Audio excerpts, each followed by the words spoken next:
번째 주제는 근로계약 해지 통지입니다.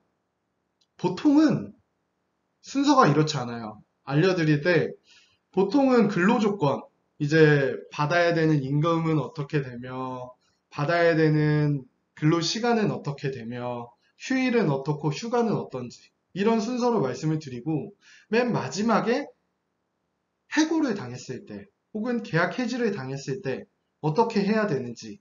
왜냐하면 근로계약이 형성되고 이제 근로관계가 유지된 상태의 이야기를 먼저 한 뒤에 근로관계가 종료됐을 때에 대한 이야기를 하는 게 논리적이긴 한데, 제가 먼저 근로계약 해지를 말씀드리는 이유는 이게 굉장히 크더라고요. 제가 상담을 했던 사례들을 보면 이제 해외에 취업을 하려고 뭐 비행기까지 끊고 코로나 시국이다 보니까 가서 코로나 때문에 2주간 격리, 호텔 격리도 하고 그 비용들이 발생이 했잖아요. 정작 가서 입국을 했더니 또 그런 이슈가 있죠. 비자까지 발급받아서 입국을 했어요. 그래서 한 3, 4일 일을 했더니 갑자기 사장님이 You fired.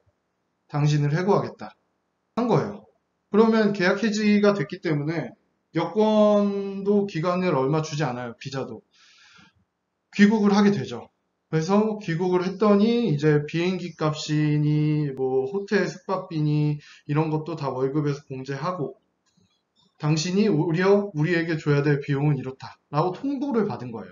그러니까 사실 이분이 갔을 때 계약 해지를 통보받았을 때 주장을 먼저 이거를 알고 하셨으면 참 좋았겠다 라는 생각을 저는 상담 사례들을 들었을 때 생각을 하다 보니까 이번에는 그냥 가장 먼저 말씀을 드린 거예요. 그래서 만약에 취업하시는 분들이 말레이시아에 가셔서 이제 일을 하다가 갑자기 계약 해지 통보를 받으세요. 그러면 한번 고민을 하세요. 제가 말씀드렸던 내용에 따라서 이게 맞는지, 이 사람이 지금 나에게 계약 해지 통지한 것이 적법한지, 적절한지 한번 고민해 보시고, 이거는 문제의 소지가 있다 라고 하면 먼저 사장님한테 말씀을 하시고, 사장님이 그럼에도 불구하고 계약 해지를 통지한다면 또 다른 해결 방안을 강구하시면 될 것 같습니다. 그래서 가장 집중력이 좋으실 초반에 말씀을 드린다고 생각해 주시면 될 것 같고요. 근로계약 해지 통지 말씀을 드릴게요. 1번, 근로계약서에 통지기간을 명시한 경우. 그래서 이게 되게 중요해요. 근로계약서 이제 계약 체결하실 때 근로계약서를 주고 받을 거잖아요. 그러면 나머지 근로조건을 확인하는 것도 굉장히 중요하지만 근로계약서에 해지 통지기간이 명시되어 있는지, 나에게 주어진 해지 통지기간은 얼마인지 한번 확인하시는 게 좋습니다. 그래서 뭐 즉시 해지 통지할 수 있다 뭐 이렇게 나와 있으면 계약 체결할 때 그거는 한 번쯤은 건의를 해보실 수 있을 것 같아요. 1개월 정도 혹은 뭐 법에서 명시되고 있는 내용을 준해서 계약 해지 통지 기간을 맞춰달라 라고 요구하시는 게 제일 바람직할 것 같고요. 왜냐하면 이게 근로계약서에 통지 기간이 명시되어 있으면 그냥 그 통지 기간 준수해서 통지하면 뭐 아무 문제될 소지가 없어요. 그래서 예를 들어서 해지 통지 기간을 1일로 명시를 해서 근로계약서 교부를 했다고 치면 사장님은 그냥 근로계약 해지 통지를 1일만 하면 돼요. 그러면 아무 문제 없이 할 수 있어요. 뭐라 쉽죠? 저희 나라 법을 생각해 보면 근로기준법에는 해고할 때 정당한 이유가 있을 것을 요구하고요. 해고를 하게 되면 적어도 30일 전에 하도록 명시가 되어 있어요. 30일 전에 명시를 하지 않는다면 뭐 그에 준하는 비용을 주도록 또 명시되어 있죠. 해고예고 수당이라고 해서. 근데 어쨌든 정당한 이유가 있을 것을 요구한다고 말씀드린 것처럼 해고가 자유롭게 이루어지지 않아요. 우리나라는. 근데 말레이시아는 그런 건 없어요. 정당한 이유가 있을 것 이런 거는 요구되지 않고 단지 해고 통지기간, 근로계약의 해지 통지기간이 명시되어 있느냐 이런 것만 문제가 되기 때문에 기간이 굉장히 중요합니다, 여러분. 통지기간을 준수하여서 통지한다면 문제되지 않는다. 그리고 통지기간을 상응하는 손해배상금을 지급한 뒤에 즉시 또 계약을 해지할 수 있다. 이거는 해고예고 수당이랑 똑같다고 보시면 돼요. 통지기간을 한 달 정도로 명시하고 있는데 그러면 내가 한 달에 임금을 줄 테니 지금 당장 나가세요. 라고 해도 문제는 될 게 없다는 거죠. 그래서 근로계약서를 받아서 검토하실 때 가장 첫 번째로 중요한 건 제가 생각했을 때 통지기간입니다. 근로계약 해지 통지기간이 어떻게 표시되어 있는지. 주로 끝부분에 있으니까 끝부분을 자세히 유념해서 살펴보시기 바랍니다. 이 강의랑 마찬가지로 계약서도 초반에 볼 때는 집중력 있게 보는데 뒷부분은 집중력이 좀 떨어진 상태에서 보기 때문에 좀 그거는 유의해 주세요. 자, 두 번째. 근로계약서에 통지기간이 명시되지 않는 경우에는 어떻게 될까?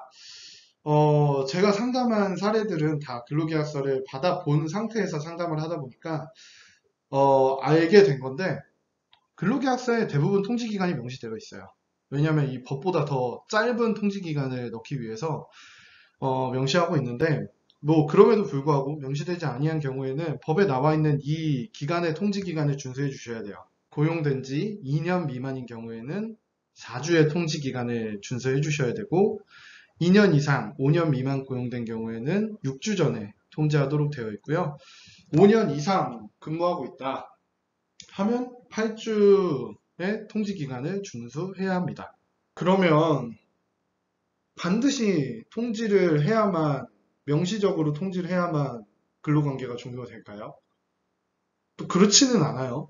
마지막으로 하나의 예외 사유를 말씀드리자면 명시적으로 계약 해지를 하지 않아도 근로계약이 파기되었다고 보는 경우들이 있는데 두 가지로 나눠볼 수 있어요.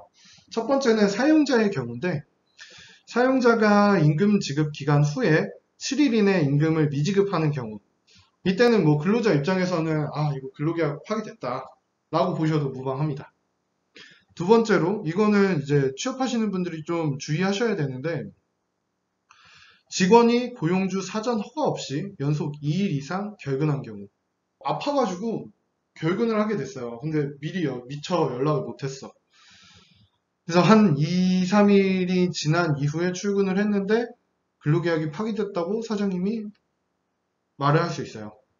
이거는 명시적인 계약 해지 없이 근로계약이 파기되었다고 판단하는 법에 나와 있는 내용이다 보니까 피치 못할 사정으로 출근하지 못하게 되는 경우에는 꼭 그 사용자에게 본인의 사정을 꼭 미리 얘기해 놓는 게 바람직합니다.